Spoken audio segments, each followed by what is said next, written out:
Exit poll ഫലങ്ങൾ പുറത്തു വന്നതോടെ UDF ആത്മവിശ്വാസത്തിലാണ്. ചെറിയ ഭൂരിപക്ഷത്തിനെങ്കിലും ഭരണം നിലനിർത്താനാകും എന്ന പ്രതീക്ഷയാണ് ഇടതുമുന്നണിക്ക് ഉള്ളത്.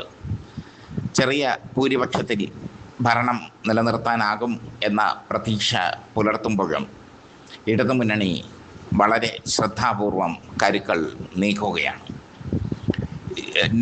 2020 മത്സരമാണ് കേരളത്തിൽ നടക്കുന്നത് എന്ന് പൊളിറ്റിക്സ് കേരള എക്സിറ്റ് പോളിൽ പറഞ്ഞു കഴിഞ്ഞു.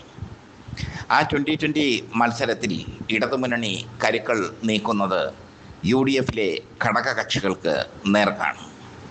കേരള കോൺഗ്രസിലെ ജോസഫ് ഗ്രൂപ്പ്, RSP തുടങ്ങിയ ഘടകകക്ഷികളെ പിടിച്ചുകൊണ്ട് മന്ത്രിസഭ രൂപീകരിക്കാനുള്ള തന്ത്രത്തിലാണ് ഇടത് മുന്നണി. അധികാരം പോയി കഴിഞ്ഞാൽ ഇടതുമുന്നണിയുടെ അടിത്തറ ഇളകിപ്പോകുമെന്ന് അവർ ഭയക്കുന്നു. 10 വർഷത്തെ ഭരണം കൊണ്ട് സംഘടനാപരമായി ഇടതുമുന്നണി ദുർബലമായി എന്ന് രാഷ്ട്രീയ നിരീക്ഷകർ കരുതുന്നു. CPMൻ്റെ കേഡർ സ്വഭാവം എവിടെയോ വെച്ച് നഷ്ടപ്പെട്ടു. അതുകൊണ്ട് തന്നെ ഇടതുമുന്നണി ഇരിക്കണമെന്ന് ആഗ്രഹിക്കുന്ന CPM പ്രവർത്തകരും ഉണ്ട്. പ്രതിപക്ഷത്തിരുന്നു കഴിഞ്ഞാൽ ഇടതുമുന്നണിയുടെ തകർന്നുപോയ സംഘടനാ കെട്ടുറപ്പ് തിരിച്ച് ലഭിക്കും എന്നാണ് അവർ പറയുന്നത്. എന്തായാലും കേരള കോൺഗ്രസ് ജോസഫ് വിഭാഗത്തെയും RSPയെയും അങ്ങനെയുള്ള ചെറിയ ഘടകകക്ഷികളെയും ലാക്കാക്കിക്കൊണ്ടാണ് ഇടതുമുന്നണിയുടെ നീക്കം. 2 സീറ്റിൻ്റെ വ്യത്യാസത്തിൽ UDF ജയിച്ചു കയറിയാൽ ജോസഫ് ഗ്രൂപ്പിനെയും RSPയെയും കൂടെ കൂട്ടുക എന്നുള്ള തന്ത്രമാണ് ഇടതുമുന്നണി ആവിഷ്കരിക്കുന്നത്. RSPക്ക് ചവറയിൽ 1 സീറ്റ് ലഭിക്കും എന്നുള്ളത് ഉറപ്പാണ്. പക്ഷേ കുന്നത്തൂരിൽ ഉറപ്പില്ല. ആ 1 സീറ്റ് പോലും പ്രാധാന്യമേറുന്ന ഘടകമാണ്. ജോസഫ് ഗ്രൂപ്പിന് 6 സീറ്റുകളെങ്കിലും ലഭിക്കും എന്നാണ് എക്സിറ്റ് പോളിൽ പറയുന്നത്. അതുകൊണ്ട് തന്നെ ഇടതുമുന്നണിയുടെ കണ്ണ് ജോസഫ് ഗ്രൂപ്പിലാണ്.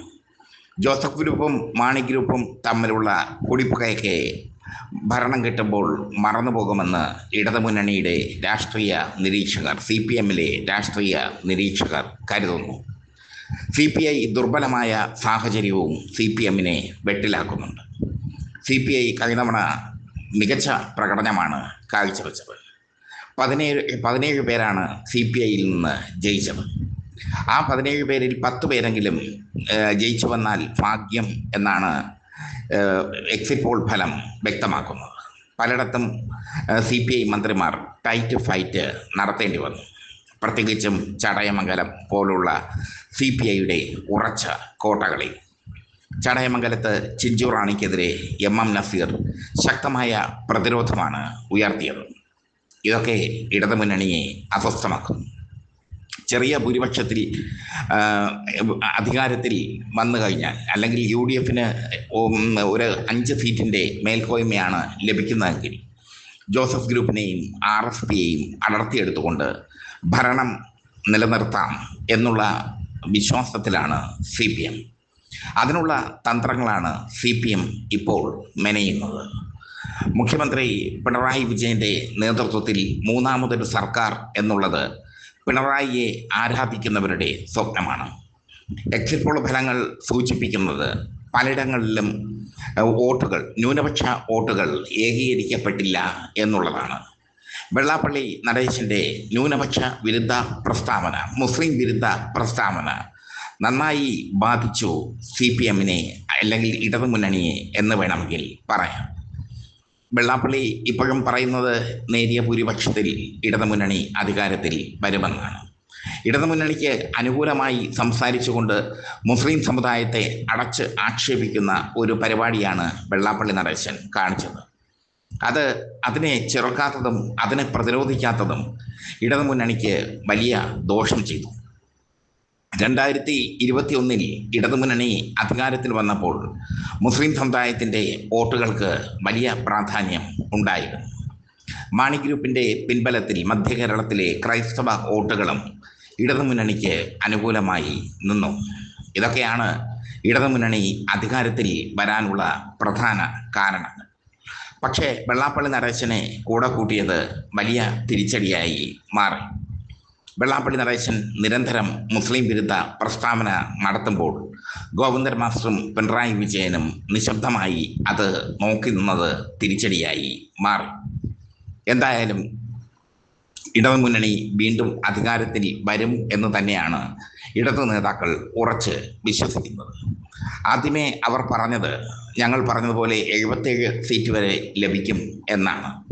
എന്നാൽ അവസാനത്തെ എക്സിറ്റ് പോൾ ഫലം വന്നപ്പോൾ ഞങ്ങൾക്കും സമ്മതിക്കേണ്ടി വന്നു 70 സീറ്റ് വരെ ഇടതുമുന്നണിക്കും 70 സീറ്റ് വരെ UDF-നും ലഭിക്കാം എന്ന്. ഈ സാഹചര്യത്തിലാണ് ജോസഫ് ഗ്രൂപ്പിനും ആർ എസ് പിക്കും ഒക്കെ പ്രാധാന്യം ഏറുന്നത്. പ്രത്യേകിച്ചും ജോസഫ് ഗ്രൂപ്പിനെ ഇടതുമുന്നണിയിലേക്ക് ക്ഷണിക്കാൻ ഇടതുമുന്നണിക്ക് താല്പര്യമുണ്ട്. മുമ്പ് ജോസഫ് ഇടത് മുന്നണിയിലായിരുന്നു. ജോസഫ് ഇടതുമുന്നണിയിൽ നിന്നുകൊണ്ട് വിദ്യാഭ്യാസ വകുപ്പൊക്കെ ഭരിച്ച ഒരു സുവർണകാലം ഉണ്ടായിരുന്നു. അതുകൊണ്ട് തന്നെ ജോസഫിനെ പെട്ടെന്ന് തള്ളിക്കളയാൻ ഇടതുമുന്നണിക്ക് ആകില്ല. ജോസഫിൻ്റെ ഒരു സ്വഭാവം വെച്ചാണെങ്കിൽ ചാഞ്ചാടി കളിക്കുന്ന സ്വഭാവമാണ്. അത് UDF-നെയും അസ്വസ്ഥമാക്കുന്നു. എന്തായാലും ഇനി തെരഞ്ഞെടുപ്പ് ഫലം വരുമ്പോൾ കുതിര കച്ചവടങ്ങളുടെ നാളുകളായിരിക്കും കേരളത്തിൽ സംഭവിക്കുന്നത്.